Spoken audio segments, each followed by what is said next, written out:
This video will show you how to use ACDMS Workbook Suite to identify possible structural candidates based on hyphenated data analysis. Select the retention time of interest from the chromatogram. The mass spectrum displayed in the MS cell will be updated according to the selected retention time. Before you begin searching, you must specify the databases for your search. Click the arrow next to the Search Structure button and choose Specify Databases for Search.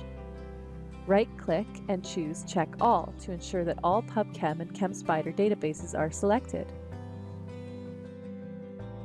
Right-click on the peak of interest in the MS2 cell and select Structure Search. The mass you selected from the spectrum forms the basis for your search. Indicate your desired tolerance level. You can also optionally include the molecular formula and shorten your search time by selecting Exact Search if you're sure of the formula. The structure filters can be used to select include lists for fragments and functional groups that should be included in the hits, and exclude lists for those fragments and functional groups that you are certain will not be present. Click OK to begin your search. You can click Stop at any time to stop searching. A window will appear indicating the results of your search.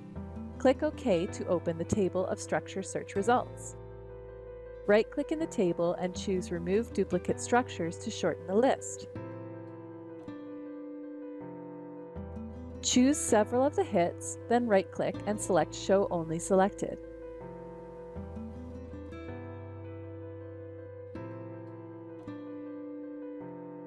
Next, right-click on the table and select Apply Auto Assignment. Select the appropriate settings according to your data acquisition parameters and molecular structure, then click OK. The values in the new column that appears after auto assignment is complete will give you a rough idea about the fit between the hit and the spectrum, with a value closer to 1 being best. You can narrow down the results further by applying other functions such as retention time prediction and formula generator. Thanks for watching.